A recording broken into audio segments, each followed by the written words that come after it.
All right, welcome everybody. This is our second edition of the Backyard Natural Resources webinar series for 2025.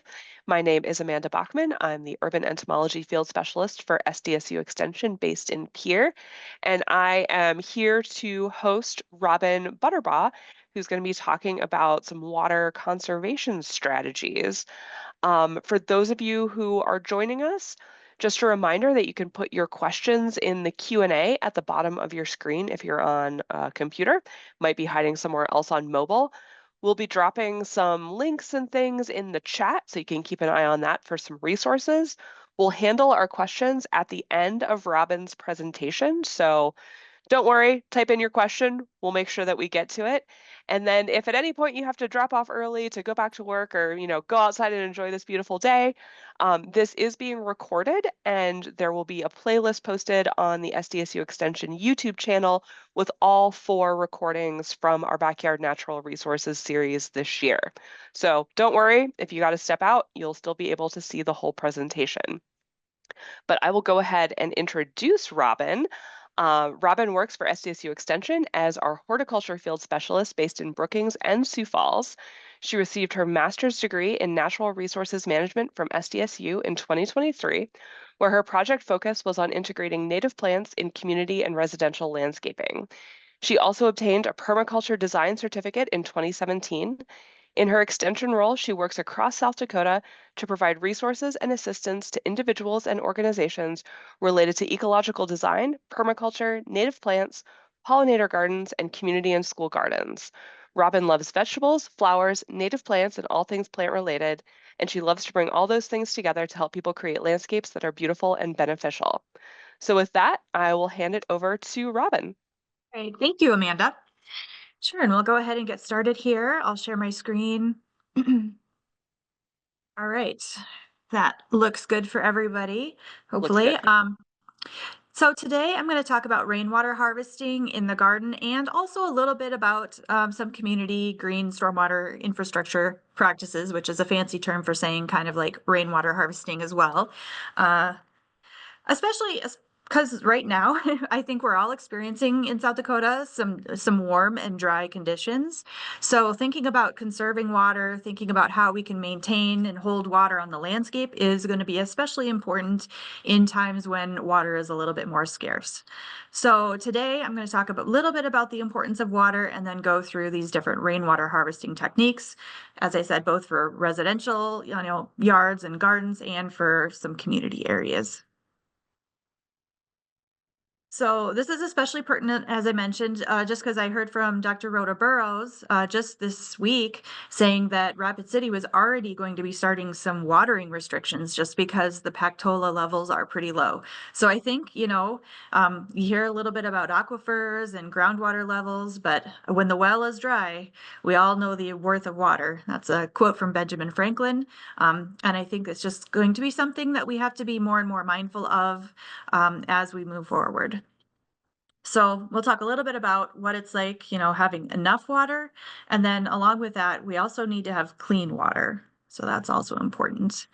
So rainfall, if you look at this diagram, the way that the rainfall has infiltrated or soaked into the ground over the course of time as development has occurred has definitely changed. If you look at that top left figure there, where it's mostly, forest or, open area with no development or buildings, about 50% of the water from rain would infiltrate into the ground, about 40% would evaporate. But as you get more and more buildings and parking lots and pavement, up into the point where you're having more of a city situation, almost or more than half of that rainfall is actually running off. And as it's running off, it's potentially picking up contaminants and pollutants and causing issues with the stormwater management systems and the storm sewers. And of course, most of the stormwater in our communities eventually gets discharged into, natural areas, into streams, rivers, and wetlands. So the quality of that water can definitely make a difference downstream. And not only downstream in our local areas, but downstream in, the Gulf of Mexico as well. So in Brookings here in the eastern part of South Dakota, we live in the Big Sioux River watershed. That's that figure on the left here. But pretty much everywhere in South Dakota and kind of in a large region of this Midwest here, all drains down into the Gulf of Mexico through the Mississippi River. And you can see it's not very apparent, but that little kind of red section at the very base there is an indication of the hypoxic area in the Gulf of Mexico, due primarily to things like fertilizers and pollution that is entering into that waterway. And so it's not just pollution from agricultural chemicals, of course, that's a big part of it, but lawn chemicals are actually a large percentage of what is found in runoff from community areas. Americans use about 90 million pounds of fertilizer and 80 million pounds of pesticides each year on lawns. So all of that is also getting into our waterways. So there are different strategies that we can use, not just, as far as capturing water for our gardens, but just to kind of keep the water that is running off as clean as it possibly can be, and to slow it down and to filter out contaminants and to help, recharge some of those groundwater supplies. And so residential rainwater harvesting techniques, rain gardens, other things that I'm going to talk about, as well as these community green stormwater infrastructure or GSI techniques. A lot of them use plants to help reduce the amount of runoff, to help soak up some of that water, and also to help filter out some of those contaminants. So today I'm going to talk a little bit about how we can conserve water in our gardens and then also lessen our negative impact on the environment and our watersheds. So as I mentioned, rainwater harvesting on our property and some of those community GSI projects as well that could potentially be scaled back and tailored a little bit to your yard areas as well. I also really like this quote from Mike Hogue. He is a permaculturist and author. He states, "Our ethical objective is to catch, clean, use, and infiltrate as much rainwater as we can and turn it into productivity for our gardens. It is our responsibility to care for it and not flush it into the stormwater system." So basically using it as a resource instead of having it be a waste product. So one thing that I like to mention when talking about watering, whether it's for your yard or your garden, is to plant your water first. And so that's kind of just a play on words. Really have a plan for what you're going to be planting and how it's going to be watered. Maybe it's a matter of structuring or laying out your plants or your designs based on any slope that you might have in your yard, or proximity to a water source, or downspouts or rain barrels, just so that you can minimize the amount of city water or well water that you have to use by capturing as much rainfall as possible. You always want to check your soil. A water infiltration test is important to do because depending on what kind of a soil that you have, you may need to use different strategies. Like if you have a really heavy clay soil, you're probably not going to necessarily be able to infiltrate a lot of water. So in that case, doing some different techniques where you can direct water into a different location or directly into a garden or something might be better than just trying to infiltrate it into your soil. So there are different types of water infiltration tests that you can do. The Natural Resources Conservation Service has rainwater infiltration test kits that they can provide to people. But you can also just dig a hole. What you do is probably dig a hole about 12 inches down, fill it with an inch of water, and then just measure the time that it takes for that to infiltrate. And so ideally, infiltration is going to occur about 0.5 and 12. You want to infiltrate about between 0.5 and 12 inches per hour. And then also be mindful of your building structures and your water table. I mean, if you're sitting with a water table that's just, just below the surface, probably not going to infiltrate much water. Again, if you have a structure and you have issues with water getting into your basement, you're going to want to make sure that if you are trying to infiltrate water into your soil or your garden, that it's well away from your house. And then, of course, definitely locate all utilities before digging anything in a garden, whether it's, a rain garden or even just planting trees or that sort of thing. And then also remember, the right plant does best if it's planted in the right place. So trying to be mindful of the plant characteristics and what it needs instead of trying to plant a plant that's going to need a ton of water. If you're under a watering restriction, as compared to planting, more drought tolerant plants. So first I'm going to go through some techniques for residential rainwater harvesting. And the ones I'm going to focus on first are just good water-wise design. And that for me means transforming your soil into the best possible water-saving system. So not necessarily having a bunch of fancy gadgets or doing a lot of digging, but just improving your soil so that it can hold as much water as possible. So we're going to do that through some of the same techniques that if you were on Tuesday that Chris talked about. So mulch and no-till are actually probably the two easiest and best things that you can do to help your soil retain as much water as possible. Also talk about polyculture, a good crop selection, and then xeriscaping.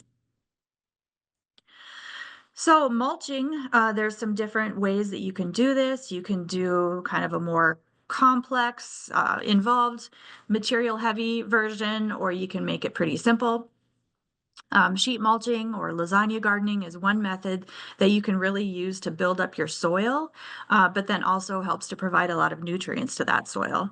So usually that is different layers of cardboard, organic material, grass clippings, compost, leaf litter, straw, kind of in that middle picture there, just kind of building it up in a series of layers that then will break down, and over time you can plant into that if you have a layer of soil on the top, or you can allow that to break down over a season or a year and then be able to plant directly into that.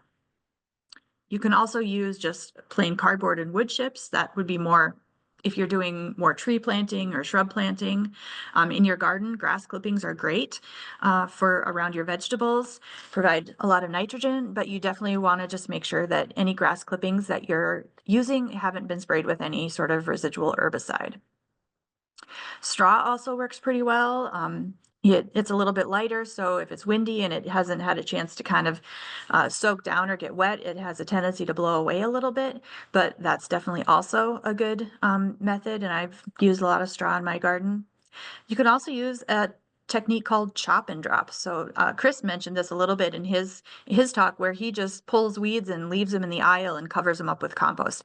So whether you're using some of your weeds that you're pulling and just laying them around the plants, or whether you're planting material that has a lot of foliage that can be used as mulch, plants similar to like comfrey would be a good one, where it produces just a lot of leaf material. It keeps coming back, and it's a plant that's typically used for mulch and provides a lot of nutrients back to the soil. And one thing I want to mention as far as weeds that Chris also mentioned, a lot of times weeds have a lot of nutrients in them. They're there kind of preparing the way when there's a disturbance in the soil, and they're able to draw up those nutrients. Things like thistles or things have a deep taproot and have a lot of nutrients in them. So using those as a mulch is actually a way to provide nutrients to your soil as well. And so what does mulch do as far as rainwater? Well, it really helps to retain moisture in the soil. So whether it's rain or whether it's you watering your garden, if you've got mulch there, that will stay damp long after it would have if it was just open soil. You can kind of stick your hand down there, move the mulch aside, kind of test it out and see what kind of moisture you've got. But typically, I'll be surprised if I pull the cardboard and wood chips back, and if it's been dry for a week or two and it's still fairly damp underneath there. So that's really helpful. And then it also helps to build organic matter in the soil as those materials break down. And so for every 1% of organic matter content, the soil can hold about 1.5 quarts of water per cubic foot of soil. So really you're creating a soil texture that's like a sponge. So as it gets water on it, it just holds onto it. So then if you've got great organic matter in the soil and you're covering it with additional mulch, that's really, the best way that you can hold as much water as possible for as long as you can. Here's just a couple of examples of some cardboard and wood mulch that are used on a couple of the plants and the trees and shrubs that I've planted. So this one on the left is just a cherry tree, and I put some cardboard around it to help suppress weeds and then layered the mulch around it. You could use just mulch, but if you want to help suppress weeds the most, you're going to use probably 6 to 12 inches of mulch, which is a lot. So I just like to use the cardboard because it kind of cuts down on the amount of mulch that you need to suppress the weeds. This picture on the right here is our food forest demonstration plot at McCrory Gardens. So you can see our fruit tree in the center. We put down cardboard and mulch, a few weeks earlier, and then we went back and planted some of the other pollinator and support plants around that. So some other things to do as far as, kind of early, easy things to do would be no-till. Keeping roots in the soil to maintain the soil structure. Roots in the soil are going to also add organic matter to the soil.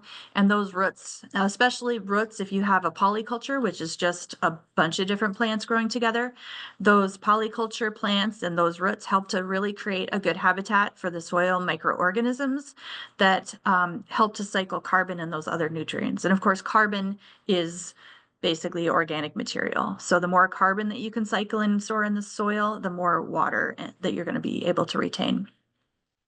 And then of course, just good crop selection and location. As I mentioned, there's definitely a lot of drought tolerant varieties of plants. Native plants are really well adapted to our conditions here on the prairie as far as water. And then there are lots more vegetables that are being bred and selected for that are drought tolerant as well. So being mindful of, what you want to plant, but also like what will do best in your area.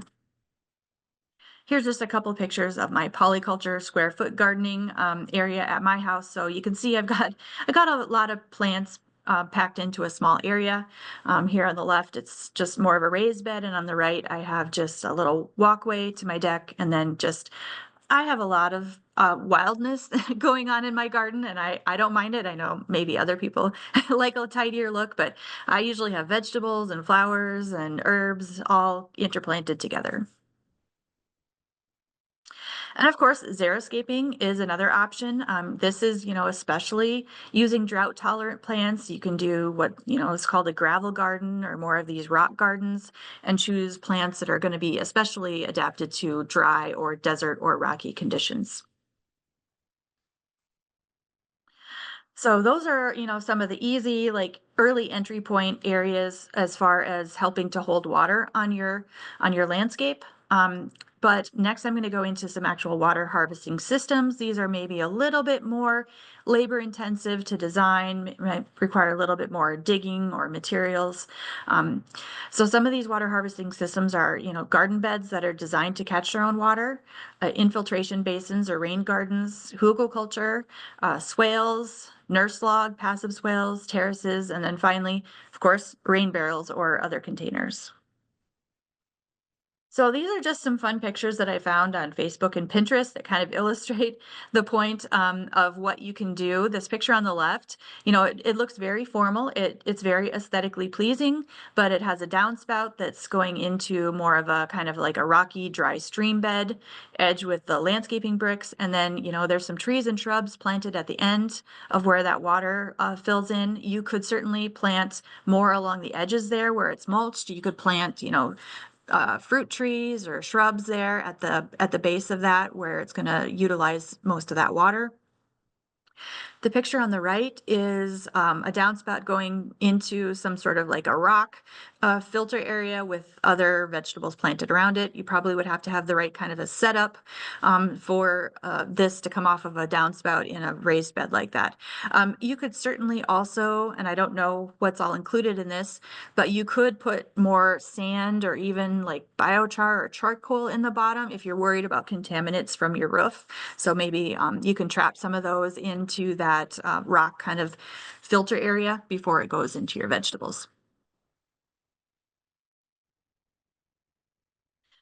This is a figure from a book by Mike Hogue, Beauty and Abundance. And I really like this concept. I don't necessarily have the right location to do this in my own yard, but this would be a little bit similar to that last picture where you have the downspout going into your vegetables, only this would be an in-ground garden area. So this would be a downspout going into that keyhole mulch kind of basin in the center. And then you could certainly plant plants around the edges. And then in the center kind of area surrounding that keyhole, you could do more of your annual vegetables. So that water is going to go down your downspout, go into that keyhole basin, and then infiltrate into the ground as more of a passive watering system. Here is an example of a rain garden. And so this is just kind of a very informal rain garden area where there's a downspout. There is a kind of a sunken dugout area, just only about 6 inches, that was then filled with wood chips, and then a bunch of plants just planted around the edges. That picture on the left is where a lot of the plants have grown in. So the one on the top right there is kind of earlier after planting, and then the top or the left and then the bottom right are a little bit later. So rain gardens can help solve some common garden problems. They reduce runoff and help to recharge the groundwater supplies. They can help keep sediments from streams and wetlands, and they can be planted with native plants or other pollinator plants to attract birds and butterflies. So it really kind of can be multi-purpose. And of course, the more planting areas that you have that's not grass, you have less lawn and you have less mowing, maintenance, and fertilizing and watering that you might otherwise have.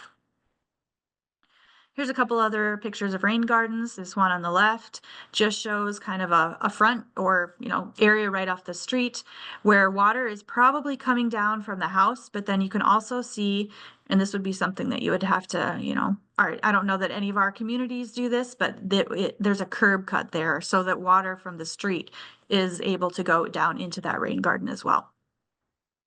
And then this picture on the right just shows a downspout with kind of a mulched trench, or actually it looks like there's a pipe that goes all the way down through there underground into a rain garden area with some plantings and potentially a fruit tree or something like that as well. So, I mean, I could give a whole talk about rain gardens, and we've had some rain garden workshops here in the past in Brookings, and so that might be something we could do again. But for calculating a rain garden, it's really amazing how much water comes off of a roof, and that can be calculated by just typing in your surface area. So whether it's a length by width from a roof, you could also do something from a driveway if you really needed to, depending on the layout and the slope. How many downspouts are coming in, how much rainfall you're expecting to receive, what type of soil you have, and then it'll actually calculate the size and the depth of the rain garden for you.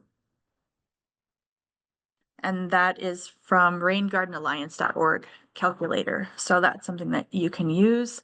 And as I mentioned, there's a lot of water that can come off of a roof. So if you have a, kind of a modest ranch style house with about an 800 square foot roof, in a 1-inch rainfall event, that will put off about 500 gallons of water. And so obviously if it's more than an inch of rain, it's more than 500 gallons. So probably more than what you're going to be able to capture in a rain barrel, especially a smaller one by your house, but something that definitely can be distributed out onto your landscape if you have the appropriate conditions. So the next thing I'll talk about that maybe some of you have heard about, maybe not, Horticulture. It's kind of a fun name, but it's really building a raised garden bed from rotten logs and plant debris. It's kind of an old technique. And these are some graphics showing how you can do a hugelkultur either in the soil directly or in a raised garden bed. So hugelkultur, a lot of times it's actually just a mound. So using the logs at the bottom and then mounding up. So you'll actually have kind of a, 2 to 3, sometimes they're really even taller than that, 4-foot tall mound bed that you have this different organic material stacked on top. But I know I typically use in my raised garden beds kind of a modified hugelkultur method where in the raised bed, I will put smaller sticks and then, grass clippings, leaves, and then compost, and then add soil on top. And then that's kind of a hugelkultur bed as well. And so the hugelkultur concept is that you're adding a lot of organic material to your soil and to your beds, but then those logs, especially if they're, several years old, are going to be absorbing a lot of that water and holding onto it. So it kind of acts like a sponge as well. Now, you don't want to use fresh wood, and you want to make sure that you do have enough organic material and kind of a nitrogen source, so compost or manure, because otherwise, if it is fresher wood, sometimes that breakdown of those logs can tie up nitrogen in the soil, so you might have some issues with your plants. But you can counteract that by adding, a lot of nitrogen into the ground near those logs. Here are a couple examples of hugelkultur beds. The one on the left is a little bit hard to see, but I think it's the same location as that picture in the middle, where it's just mounded up. So it's not a really tall bed, but it does have kind of a layer of sticks and things underneath it. That picture on the bottom left that's got onions is a taller hugelkultur bed. And then that picture on the top right is actually one of my raised garden beds that it's not very tall, but it just used some sticks and some grass clippings and things like that.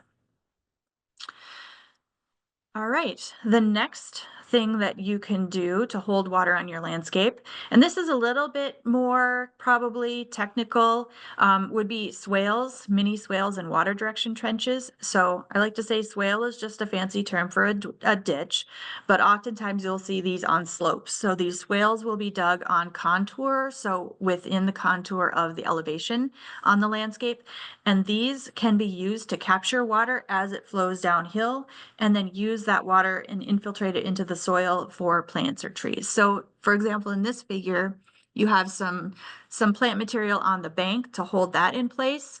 You have your swale area that's dug out, and then you also have the berm on the right side of that you could also plant, if this is a really large swale on a larger landscape, it could be trees, but it could also just be, other plants, usually perennials, so that those roots stay in the soil.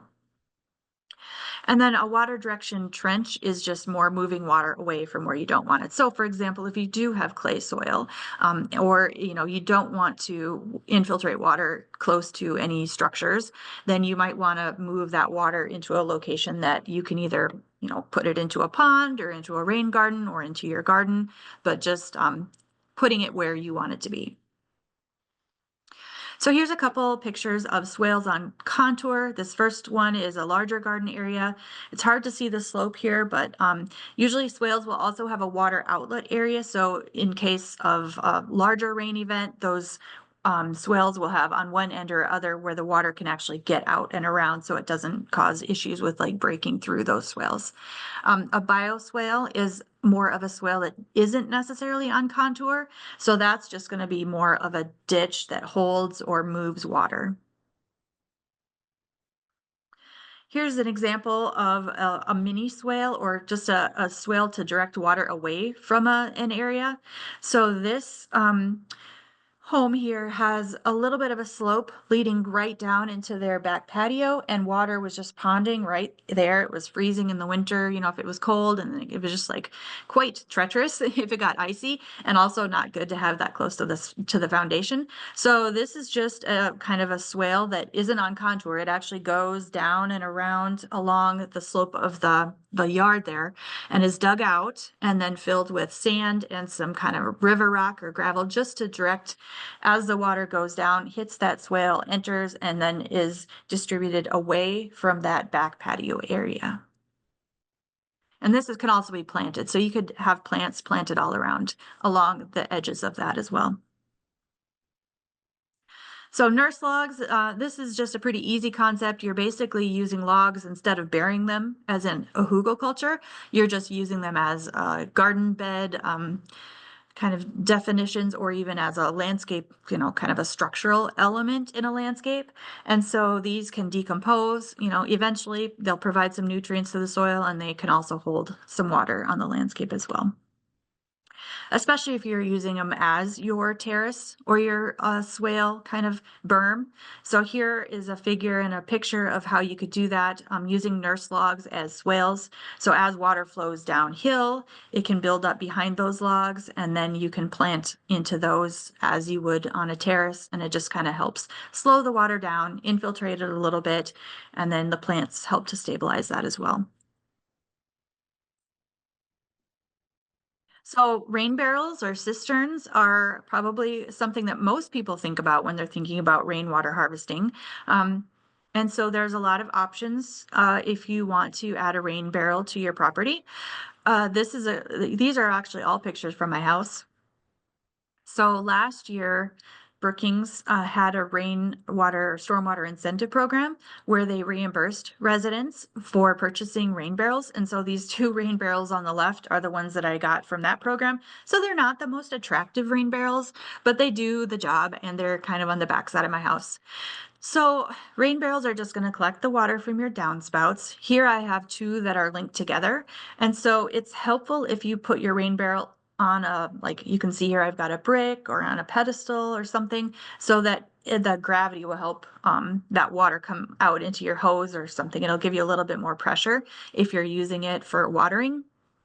So there's typically always um, like a little faucet at the bottom there where you can turn and hook up a hose if you wanted to hook up for watering, or you could hook up a soaker hose and direct that water into a planting bed, either like along the foundation or even into your garden. So that's an option. Because there's enough water that's coming off of this area, I have that second barrel there to kind of get the excess. And then you do always want to have an outlet as well. So along the right there, you can see it's not very technical. It's kind of just put together, but I have the overflow hose just directed into the downspout kind of gutter that I took off, just so it's a little bit further away from the house and it's not kind of soaking into the ground that close. I could eventually, hook something a little bit more fancy up so that it looked a little bit nicer. And then that picture in the middle is actually another rain barrel that I have on my house. And I did in the spring and summer, disconnect the elbow of my downspout so that it is not connected to the one that's on the wall there. And I have a rain chain that is directing that water into the rain barrel. And this is actually kind of picture has been taking place like during or right after a rain. So you can see that this rain barrel, and I will have to say I'm not a big fan of it. It doesn't really have a great overfill hose. It just runs down the front like that. So you can kind of see that it's wet, and as it runs down, I have a catchment down below it. And I have another picture here on the top right. I think that shows that a little bit more. So any of the overflow goes into this little catchment that's hooked to another hose that then goes below my deck and out into another planting bed that I have. So I do have a way to capture that overflow, direct it to where I want it to go so that it can be watering some other areas. And that picture at the bottom right is just an example of where that hose is coming out. And here's where it's also coming out. This is before it's planted. So this is actually on a slope of my house. So I dug out this area in the front and I put rocks there to kind of make like a little mini terrace. And then the hose on the right, you can see is connected to that little catchment below the rain barrel. And then that's what I direct into that planting bed to capture that excess water.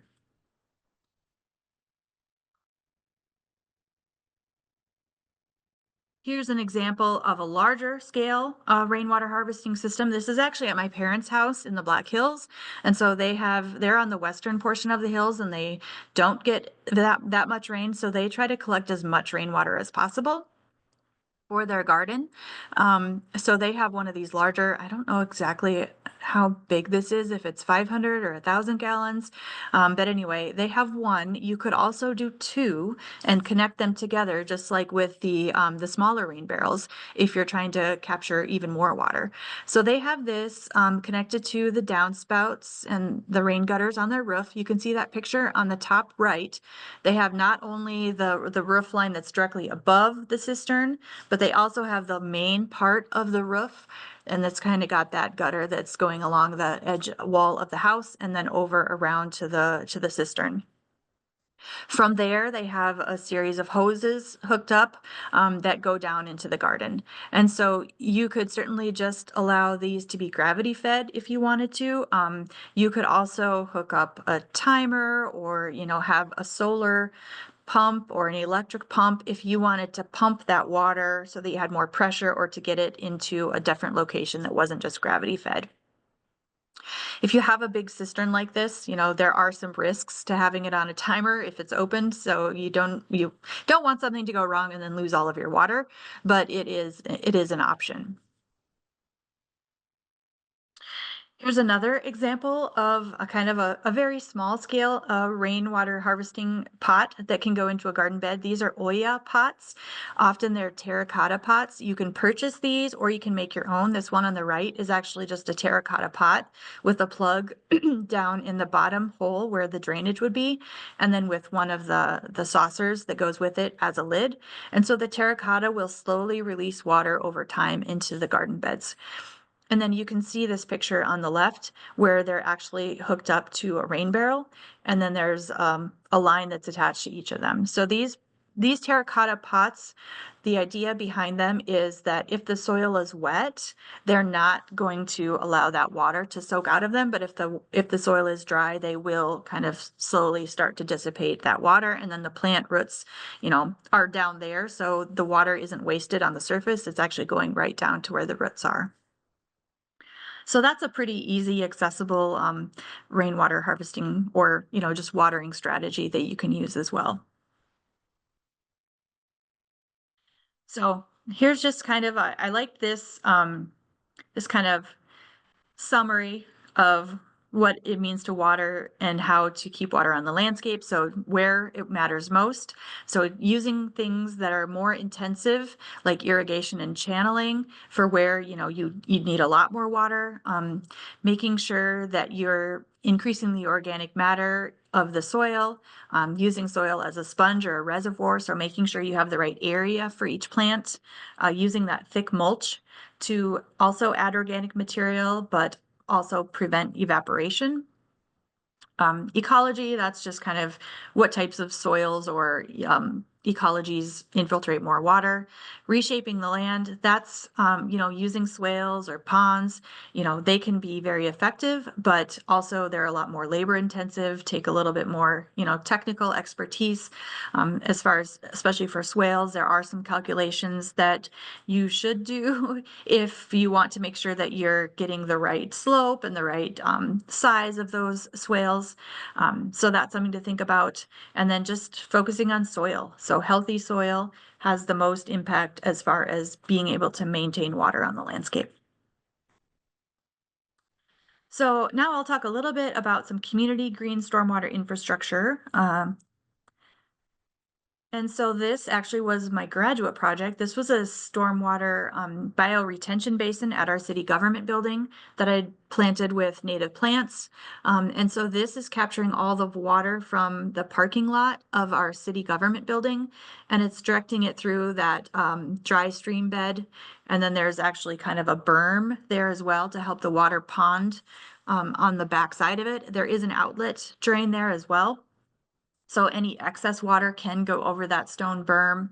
And then there's also a drain tile pipe in that dry stream bed, so that water isn't standing or ponding for more than 24 to 48 hours, because a rain garden is designed to not hold water like a pond. We don't want to have, mosquito issues or that sort of thing. It's meant to just slow the water down. So then I use the native plants around the channel and up along the edges. That helps to increase the infiltration. Those roots kind of help to filter out the contaminants and use that water, prevent erosion, and also just increase biodiversity, provide some resources for pollinators and birds. Here's a picture of this once it was planted. So if anybody's in Brookings and wants to check it out, I would encourage you to do so. Each year it gets kind of more and more filled in and better. So I think this is now year 3 or 4, actually. And here's a picture of it after a rain, or maybe even kind of during the rain. This is it holding water, kind of ponding it behind that berm. Here's another couple of examples, actually also from my graduate projects. This is at the Ag Heritage Museum. And so this picture on the left is actually what would kind of be considered a bioswale. So water from the roof goes down to the downspout and just is held in that trench in front of the building. And then on the other side of the building, where there's more of a slope, we used more of the terrace method, not necessarily the swale method, and then just planted all of that with native plants. Some other community GSI practices, having parking lot rain gardens, instead of having this water just going down into the gutter and, going into the storm sewer, why not direct it into these planted depressions where we have plants that are able to use it and filter it.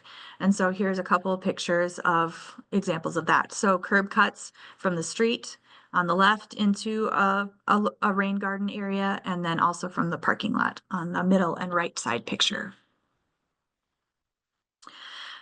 Here's a couple other pictures, a rain garden, and then another picture on the right there of quite a deep rain garden area. This is probably in a more southern area like Arizona, I think, where all of that water is getting directed into those rain garden kind of bioswale trenches along the side of the road.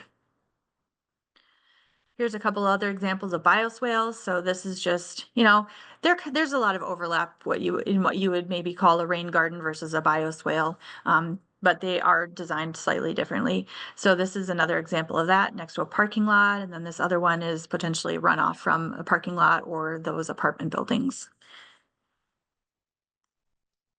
Permeable pavement is another thing that can be used in communities or in residential areas if you wanted to do your driveway or other things, or a patio in permeable pavements. That just allows more water to soak down through those pavers instead of just running off. And then of course, most of us are familiar with like the constructed wetlands or the detention or retention ponds that our communities have. I just wanted to touch briefly on the benefits of native plants, just because that's kind of my thing. So native plants really are important for some of these stormwater practices, just because they have really deep root systems. They're able to stabilize soil.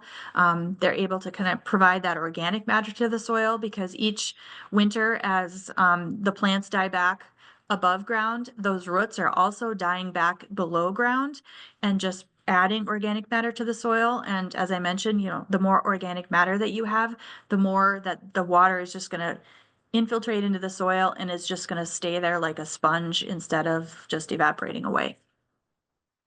And especially when you consider, compared to a lot of our landscaping plants with their root systems, our native plants just are significantly more. Now, you do want to be a little bit mindful of where you plant them, or maybe if you're going to need to transplant them at some time, because that makes it a little bit easier when they have such deep roots. But I definitely recommend more native plants. Here's a couple of resources. These 2 books, Rainwater Harvesting for Drylands and Beyond, there's 2 volumes. Those are really fascinating if you're kind of nerdy about rainwater harvesting like I am. Brad Lancaster is located in Tucson, Arizona, I think. So it's really for drylands. But I've watched a couple of videos with him showing about all of the different rainwater conservation and harvesting kind of techniques that he uses on his property. And it's really cool to think about how much water you can actually save in a desert situation. And then that book on the right, Beauty and Abundance, also has some of these techniques. So to kind of sum it up, there's really, water-wise design by creating healthy soil, using mulch, no-till, and polyculture, good crop selection, and potentially even xeriscaping. But then there are also these water harvesting strategies that you can also use, garden beds that catch water, infiltration basins or rain gardens, hugelkultur, swales, terraces, and then kind of not necessarily as a last resort, but more of the, kind of the built infrastructure, or, not natural infrastructure, would be your rain barrels or your cisterns. And I just wanted to show this picture here of what's possible if you are conserving water. So this is the Les Plateau in China. This was a very degraded landscape, and with many different practices, but including terracing and some other water conservation strategies, they were actually able to regreen this area. So I think that's kind of inspiring, that regardless of where you live, whether it's, an area that gets a lot of rain, or if it's an area that's more of a desert, there's actually a lot of water in our atmosphere that we can be taking advantage of if we're using the right techniques. And with that, that's all I've got. So if there's any questions, I'd be more than happy to answer any questions. Yeah, we've got a couple questions in the Q&A. So the first one, when it comes to biochar, they've heard that it's similar to a drinking water pitcher filter that needs to be replaced occasionally after accumulating pollutants. Do you know how frequently the biochar should be replaced for a rain garden? I don't actually know how frequently but I know who to talk to. Jeremiah Bergstrom here at SDSU, in the landscape architecture department, does a lot of work with rain gardens, and in fact, he's working with the city of Brookings this year on some rain garden programs with residents to be able to install a rain garden. So I can definitely find out, but I don't know right offhand how often the biochar should be replaced. All right. And then the next question is about sediment from roof shingles. If you see a fair amount of that sediment in a rain barrel, should you avoid using that water on a vegetable garden? General consensus is yes, you probably shouldn't be using it on your vegetables. Now, most of the time that water is all coming off of your roof and going into your soil around your house anyway. So I personally, as long as I'm not seeing a lot of sediment in my rain barrels, do use my rain barrel water on my vegetables, but that is, what everybody's personal comfort level is. If you're concerned with sediment or having issues with that, there are ways that you can reduce that sediment by using something called a first flush diverter. So this would be attached to your downspouts. It's a diverter that has kind of a float valve or ball in it. So that first rainfall that's coming off of your roof, that's kind of probably the worst, will go into this diverted downspout with the float valve. And then as that, and it's closed at the bottom. And as it fills that up, the float valve will go to the top. And then once it blocks that downspout, it will then divert the rest of your water coming off your roof into your rain barrel or your cistern. And so that's a way to get a little bit cleaner water into your rain barrels. And then of course, after a rain event, you're gonna have to go and open up that downspout and let that water out. Somehow you can either, then it's probably gonna go into your soil. So it just kind of depends on what your comfort level is, as far as using rainfall from your shingles on your garden. Yeah, thinking about where my garden is, I'm like, it's getting a lot of water from the shingles anyway. Yeah, I mean, it's in the landscape. I mean, there's conflicting views on that. Of course, if you're concerned, don't use the rainwater from your roof on your vegetables. But yeah, like you said, and what happens is it's going into our yards anyway in most cases. So if it's there, it's there. And it's going into the soil. So especially like if things like a rain garden or what have you, or if there's a way to kind of divert that water before you use it into a filter, you could certainly do that. There are filters that you can hook up to rain barrels and cisterns if you're concerned about that sort of thing. Let's see. This is a question about soil aeration. What effect does it have, and do you recommend it? Depends if you're talking about soil aeration for a lawn, it just kind of depends on if it's very compacted. So I mean, it can help if you have some compaction issues to kind of get more oxygen, more water infiltrating down into the soil. It really just depends on the circumstance. Usually when we're talking about aeration, we're talking about it for a lawn. If you have a clay soil, I don't know that aerating is going to necessarily do a lot. So, it's probably better to just kind of try to continue to build up organic matter on your soil rather than try to like aerate and get all these plugs that are just going to fill up with water and stuff anyway. And then two things. One, do you have your contact information to like throw up on the slide Oh, there since you're still sharing? So yep. people can maybe take a look at that, especially for folks who have asked the questions like that are a little bit more complicated that we don't have an immediate answer for. If you also want to Yeah. shoot Robin an email with your question, she can direct you to some I'll of just put those it into the chat resources. Okay, because I perfect. realized that, yeah, I probably don't have it up on that last slide because I had more slides in a, like in a different situation where I could have kept going, but so yes, it's Perfect. robin.butterbaugh@sdstate.edu. So Because I figured these last two questions you could also talk for an hour on. So we've got a person that they moved into a new home that has a traditional lawn and they're in a rural forested area. What are the steps to take to make it more native, beautiful, and less maintenance? And then also somebody asked about a good resource for native plants in the area. And I'm like, oh, Robin can talk about both of these at length. yep. Yeah. So, you know, there you don't necessarily look if you have a lawn, you don't necessarily have to go and kill your whole lawn. This is an example of a situation where aerating a lawn can be good if you want to overseed it with some more of like bee-friendly lawn mixes or some other types of grasses that are going to be less resource intensive than like the Kentucky bluegrass. So if you have a patchier lawn or if you want to start slowly like changing your lawn over to a more of a bee friendly or native friendly mix, you can also, use a variety of native plant grass seeds like buffalo grass or blue grama. There's some other things that can be used in a lawn for native grasses. And then if you wanted to do native plants like flowers, it's not you're not necessarily going to want to transform your whole yard into a prairie necessarily, especially if you're in an urban area. But if you're rural, you can do a little bit more. What I recommend is trying not to bite off more than you can chew, and start to kind of slowly encroach on the lawn. So if you have your house, your foundational plantings, instead of just having your little foundation area, just extend those foundational plantings further and further, each year, kind of make some like swoopy organic kind of uh, formations around your house and then just keep extending or along the perimeter of your house or along a fence or in a corner, and then you can kind of slowly start encroaching into that lawn with these like pockets or beds of native plants. That's kind of the way that I would recommend doing that. And yeah, I could talk a lot more about just how to do that since I do that, but another day. And I did put a link in the chat to the article that we did last year on bee lawns.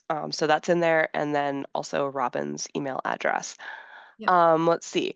Got time for just a couple more questions. But we've got a person who several years ago they commercially sprayed most of their pines for beetles, yet the pine and Ips beetles killed some. Is there a residual threat to using those logs for swale or Kugel garden supports? So what do they use to kill the beetles? It would have been so commercially sprayed would have been Okay. it's one of those things where yeah, it would be really helpful to have the label of the product that was used because Right. that label is going to have the information on what the residual time is and like any restrictions for using that. Like, for example, any of the herbicides that are used like on pastures or whatever will have a residual time for like, this is how long until you can graze this, or this is how long until you can use it for hay. Yep. So yeah, so if you know the product that the company used, that would be helpful. When you say several years, like you could be in the clear, but you don't want to say that unless you have the product label to like make sure. Because a lot of those things are broken down by UV rays. So yeah, so maybe, but we need some more information. I definitely wouldn't want to necessarily say yes, go ahead without knowing a little bit more about that. Yeah, yeah, definitely. having the product name and like especially like the product like the trade name because you can have active ingredients that have many different trade names, so knowing what formulation was used would be super handy. But yeah, and it looks Yeah. like Robin, you put a link in the chat to our survey. Yep, I did.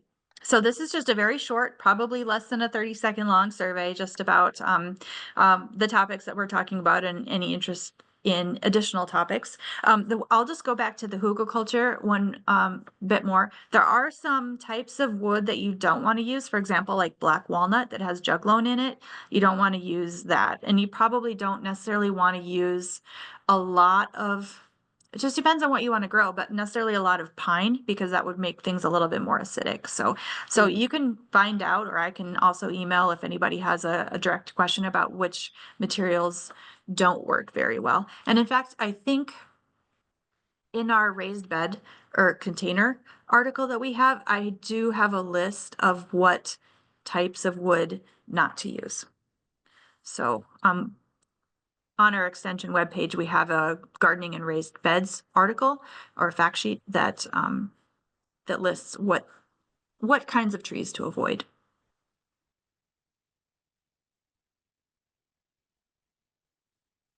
Good And deal. then, oh, are there any local places to buy buffalo grass? I think that Oh yeah. Milborn or Renovo here in Brookings actually does sell buffalo grass in bulk for people if they wanted to use that for overseeding a lawn or replacing their lawn. Buffalo grass alone is very drought tolerant and prefers sun. So if you have shady areas, it's not going to like it. And it also takes a little while to establish. I know reading some reviews of other people who've done full buffalo grass lawns, some people love them. There's some great examples, but I have heard people say that it does take a little bit longer to establish and it can be a little bit patchy. So that's just something to think about.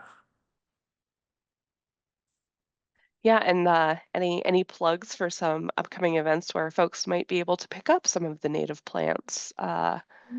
Yes, in fact, I should have had that on my slides as well. But for the SDSU Native Plant Initiative is going to be having some plant sales coming up.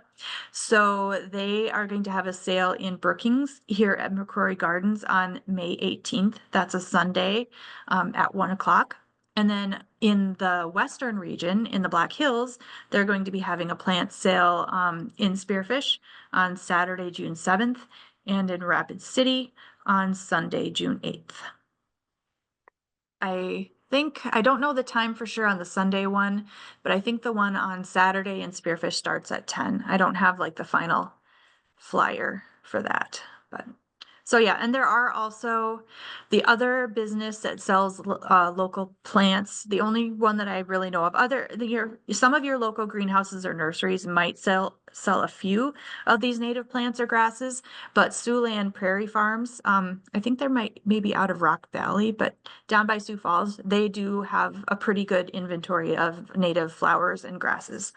And we work pretty closely with them through the Native Plant Initiative as well. So, but yeah, encourage your greenhouses and nurseries to carry more native plants because that's how we're going to get more of them out there. So if you want them, definitely ask for them.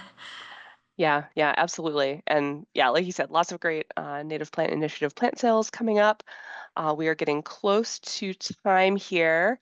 Question about can plants be ordered from the Native Plant Initiative?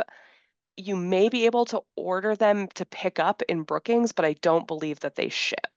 Right. We don't ship, and I don't think they take credit cards. So I think they used to have an online order, but that was kind of difficult to maintain as far as pickups and such. So I don't know about that.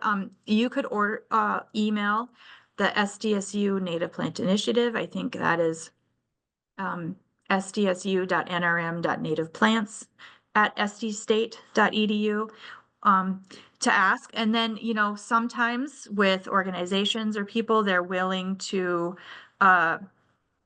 bring plants to the plant sale if people have pre-requested or ordered them. And then you could pay and pick up at the location.